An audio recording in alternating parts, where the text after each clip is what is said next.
Rest in peace, my president. Rest in peace, Emilio Mwai Kibaki. We are mourning the death of our former president, Mwai Kibaki, born in 1931 and rested today, 22nd of April, 2002. It's a sad day for Kenya. It's a day like no other. Emilio Mwai Kibaki died at the age of 90 years. He died. And he has been sick for some times. And as we talk now, as we go on air, his body is being preserved at the funeral home. Mwai Kibaki, we know him because he's the man who brought the transformation in this country. Maybe without Mwai Kibaki, this country would have gone to the dogs. But God, by his grace, mercy and favor, appointed him to be the President of the Republic of Kenya. As the third President of the Republic of Kenya, he left a legacy that it will be too hard to erase. He left a legacy that will be told by generations to come. His landmark legacy is a challenge to the incoming president, Raila Amolo Odinga, or whoever will come after him. Who was Mwai Kibaki? Maybe for those who would like to know, especially the viewers who are not in this country, because this channel has viewers from all over the world.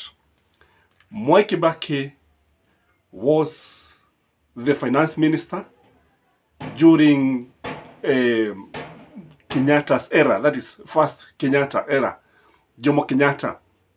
And then I think in 1963, that is when he joined politics. And this person contributed so much.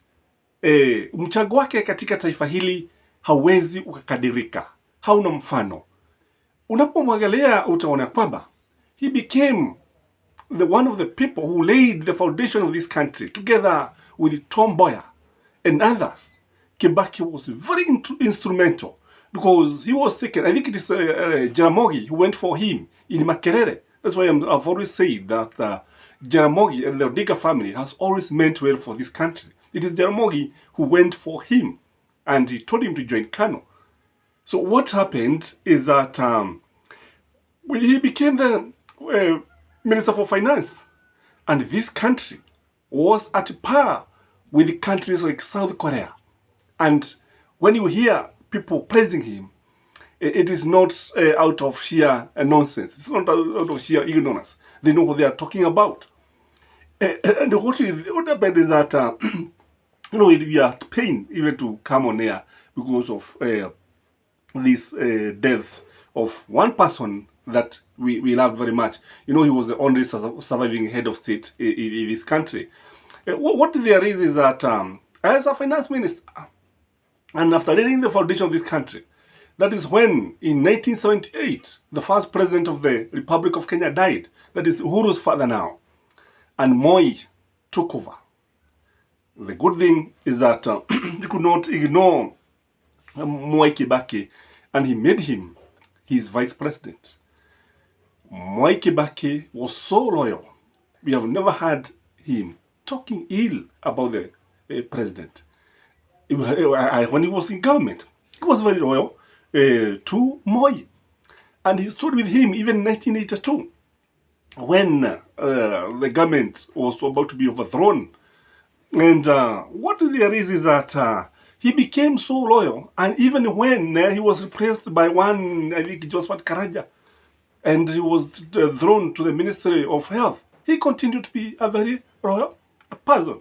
And I remember there was a time he told the opposition people like Matiba, Odinga and others that bringing multi-party in Kenya was like cutting a mogumo tree with a razor blade. Actually, Mwai Kibaki was a late-come Democrat. Initially, he was not a reformist, but when he joined the fray, it became the pot in which most of the changes were done, they were cooked. So, too much water under the bridge. And when he became the opposition leader, that is 1992 all the way to 1997, all the way to 2002, he was a very effective opposition leader. He could be able to put the government at its source. I remember there was a time that he took people to Mombasa and he declared that Kenya was bankrupt. And it was true that the country was bankrupt. So, what are his major contributions? How do you remember Mwai Kibaki? Mwai Kibaki, to me, when you talk about Mwai Kibaki, you are talking about the change that you see in this country. The changes, the various things that you see in this country. If you remove Mwai Kibaki in this country, there would be no country. For example, he is credited for bringing over 1 million pupils in primary school through free primary education. Previously, watoto wengi walikuwa wanazurura mitaani. Pesa walikuwa wazazi walikuwa wanalipa primary school. Lakini he is the person who brought free primary education in this country. I remember that time Uhuru was saying it was not possible and he could not only provide affordable education. That is the year 2002.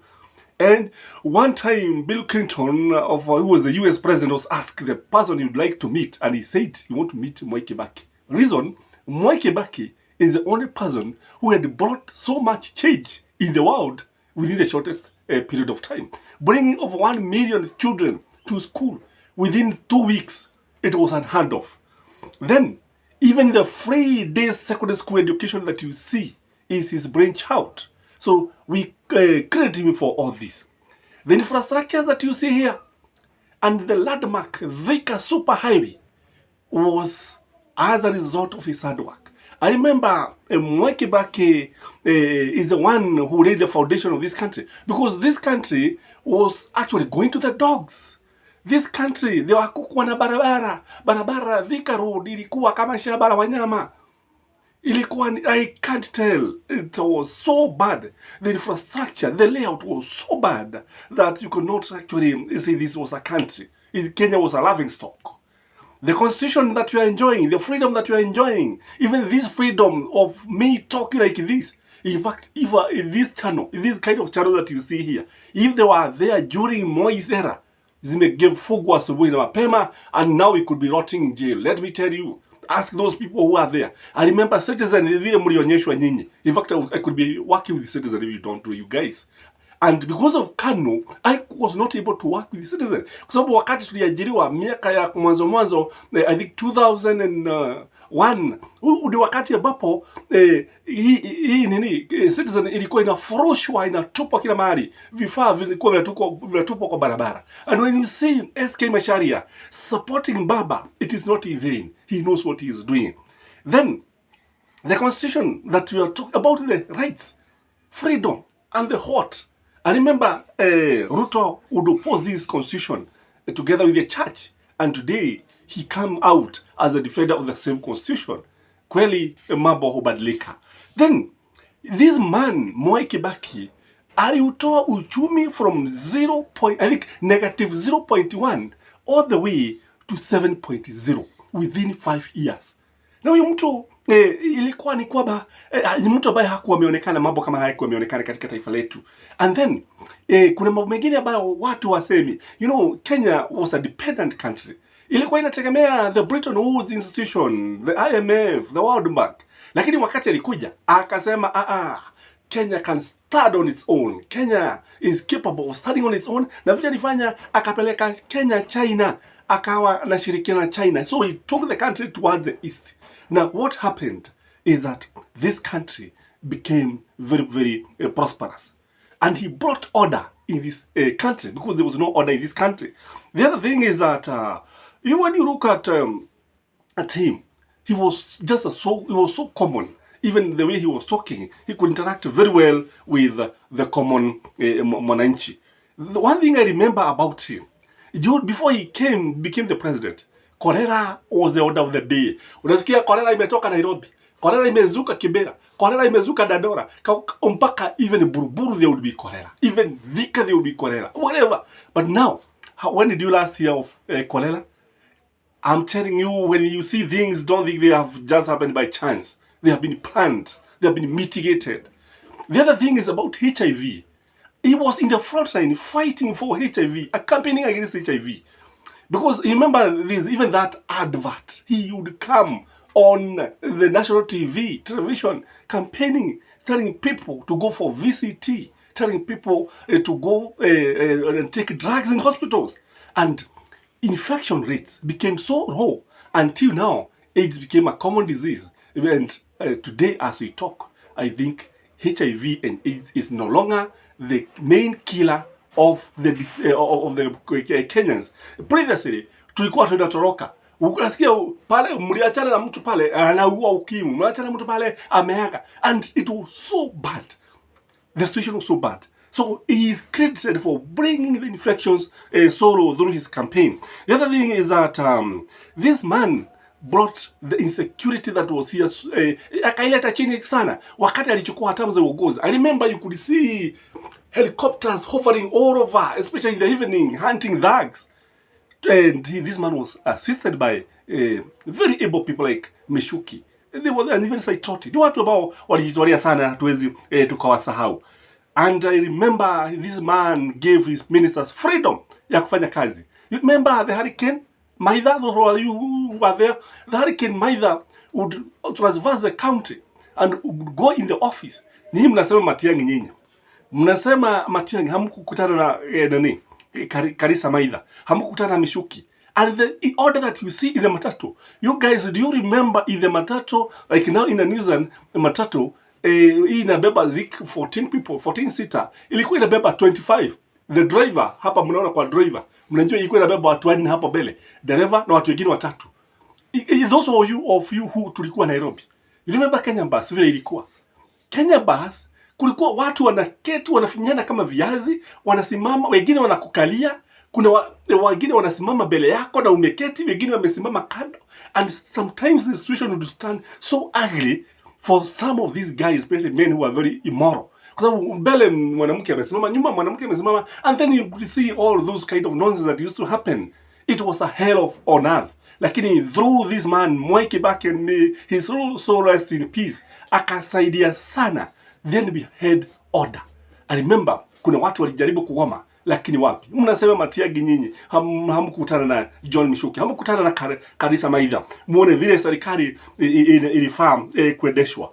The other thing is that I remember Kiraito Murugi, I remember Chris Murugaro. Those were very powerful ministers in Kibaki's government. Walienda pale wakamwambia they want to arrest Moi, and they were told no. Kibaki told them no, it cannot happen. It cannot happen. This is a former head of state who need to be respected. And wakarudi nyumbani na wakaanza kumheshimu. So the other thing is about Vision 2030. When you look at this country, do you have a vision? Surely, do you really have a vision? Because Kibaki had a Vision 2030, and he was saying by 2030 this country would be a fully developed country.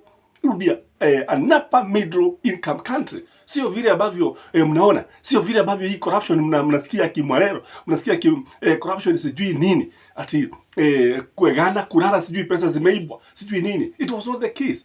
Although there are he had some issues. There's SGR that you saw, akina Uhuru, akina Ruto bragging. It is not their brainchild. This was the brainchild of Mwai Kibaki. Aliacha hii mambo. The only thing the only thing they did when they came, they inflated the prices. Na hii ndio sababu unaona ukweli waambiwe. Hii ndio sababu unaona Uhuru na Wajigi wakikosa kuelewana. Because you see, when these guys came, because I think Wajigi provided so many raw materials, what happened is that the price, the cost ya kujenga hii reli ilipigwa mara 3. It was multiplied by 3. The cost was multiplied by 3 without any proper explanation. The other thing is that we need to remember that it is Mwai Kibaki who sent KDF, I think together with Raila Amolo Odinga, because he was a prime minister, to Somalia. And this was meant to secure this country. And even today, me and you, we are feeling very, very secure because of our borders are very much protected. We feel safe. Remember when Uhuru took over the government, unaona vile ambavyo tulikuwa tunatandikwa na Al-Shabaab asubuhi na mapema. But today I also want to credit Uhuru Kenyatta. He has been able to contain Al-Shabaabs. Rarely do you hear these things. So cameras, surveillance cameras all over along the road, and we thank you for this. So we cannot ignore one Mwai Kibaki. Mwai Kibaki, wherever you are, rest in peace, my former president. May the angels in heaven accept you. May you greet other people who went before you. People like George Saitoti. People like Mishuki. People like Tomboya. Jomo Kenyatta. Ogiga Odiga. We will never be forgotten in this country. Rest in peace, my president. Thank you.